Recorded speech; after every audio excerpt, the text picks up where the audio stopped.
दिनांक 6/4/2026 रोजी यातील विक्टीम संदीप गवस आणि अमित मौर्य यांच्यावर साईनाथवाडी ऐरोली या भागामध्ये गोळीबार झालेला होता. त्या अनुषंगाने पोलीस स्टेशन येथे CR नंबर 306/2026 असा गुन्हा दाखल करण्यात आलेला आहे, 307 विथ आर्म्स ॲक्टचा.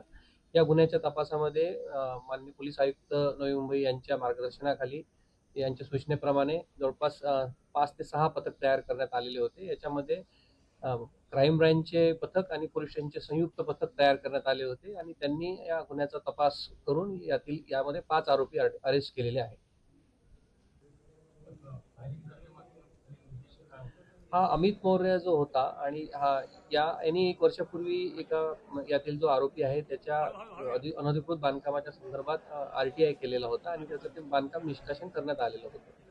त्याचबरोबर यातला जो संदीप गवस आहे याच्यासोबत पण यातला दुसरा एक आरोपी आहे, त्याचं वैयक्तिक भांडण होतं. त्या दोघांच्या भांडणातून त्या दोघांनी मिळून हा जो आहे ही सुपारी दिलेली होती. किसका जिसने सुपारी दिया था फुरकान करके कोई तो है जिसने सुपारी दिया था उसका और अमित गवस का जो है उनका पार्टनरशिप था कंस्ट्रक्शन साइट में। अभी इन्व्हेस्टिगेशन जारी आहे. अभी उसका PCR लिया है. तर प्राथमिक माहिती याच्यामध्ये अशीच आहे की हे दोघंही जे यातले विक्टिम्स आहे यांच्या संदर्भात यातले जे 2 आरोपी आहे विशाल महाडिक आणि दुसरा गुरफान खान यांचं व्यावसायिक कारणावरनं आणि RTIच्या कारणावरनं वैयक्तिक भांडण होतं. त्याच्यातून त्यांनी इतर 3 लोकांना सुपारी देऊन हा कट रचलेला होता.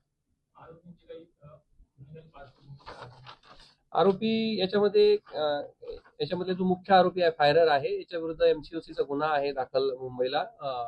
त्याचबरोबर जो विशाल महाडिक आहे यातला आरोपी ज्यांनी ही सुपारी दिलेली होती त्याच्या विरुद्ध 5 गुन्हे दाखल आहे. तो तडीपार सुद्धा आहे याच्यामध्ये रबाडे पोलिसांच्या हद्दीमधनं आणि इतर आरोपींच्या विरुद्ध 1-1, 2-2 गुन्हे दाखल आहेत. किती दिवसांनी 17 तारखेपर्यंत पोलीस कस्टडी.